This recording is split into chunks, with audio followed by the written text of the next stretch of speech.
what you're about to say. What does it say? Yeah. It says if men got pregnant, abortion would be a sacrament. I have to speak, I guess as an educator and someone who's lived through some of this history, I think it's really important for us first to remember how remarkable Hawaii has been in the area of women's rights. So I want to recount a little of this important history, and I apologize if I have to look at my notes from time to time. The first thing that we have to understand is that 40 years ago, and I'm not sure, I think it was in this building, but if it wasn't, it was close by, a man who was a Catholic, who was then governor of the state of Hawaii, signed the first law in the nation making safe and legal abortion possible for young women like myself here in the islands. His name was John A. Burns. It's a very proud moment for our state. We were literally the only place in the country where women could come and not have to risk their lives because they were carrying a pregnancy that they absolutely knew they couldn't carry to term and do right by.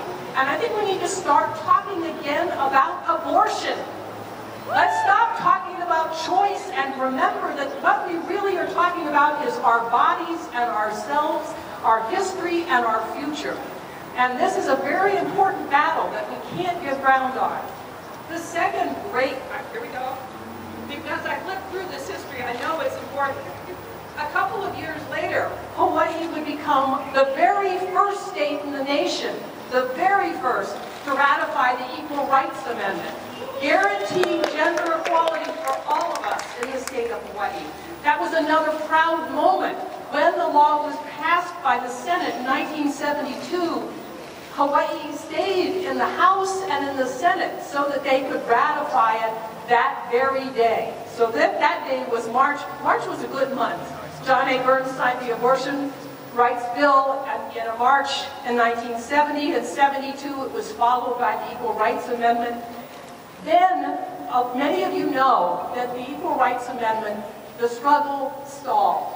And we were not able to get sufficient numbers of people to support that extremely important piece of legislation that all it does is guarantee equality for women. It was introduced after we got the right to vote, for heaven's sakes. But somebody else was on the job, and her name was Patsy T. Mink. And I found an old Patsy Mink button, and I'm still looking for a Patsy Mink shirt, by the way, for all you collectors out there. As you know, she was in Congress, and Patsy knew quite a bit about discrimination. As a young woman, she majored in chemistry with every intention to go to medical school. We all then know what happened. She had the misfortune of being born a girl. The 20 medical schools that she applied to turned her down. The only law school that accepted her because they thought Hawaii was a foreign country. University of Chicago, right on, boys. And they were all boys. She graduated as the only woman in her class. And when she went to Congress, she vowed that young women would never have to face that discrimination again.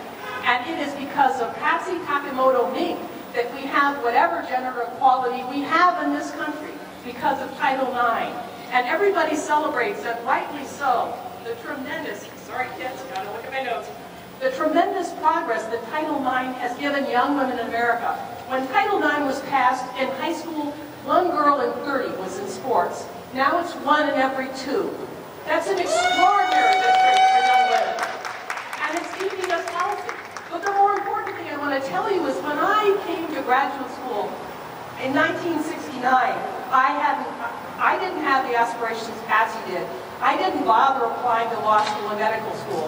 Not because I wasn't smart, but because I knew as a woman I had no chance of getting in. We were less than 5% of people in medical school, less than 4% of people in law school, and we were only about 13% of those seeking graduate degrees.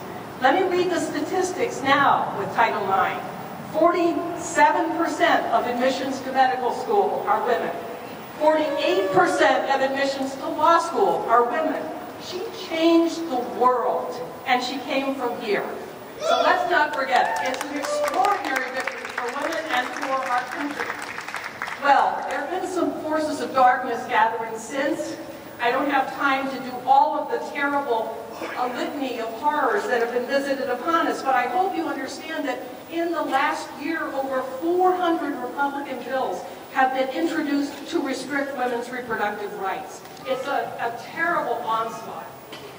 And they're not finished. They also want to recriminalize contraception. And in Wisconsin recently, the state legislature just withdrew women's protection for suing for discrimination on the basis of gender in the workplace. So understand what's at stake here. This is a full assault on women. So we're back to the Seneca Falls, and last time I checked, I think we can still vote. So as the Center for Women in Politics has suggested, and we have some equal representations here, don't get mad, get elected. Thank you.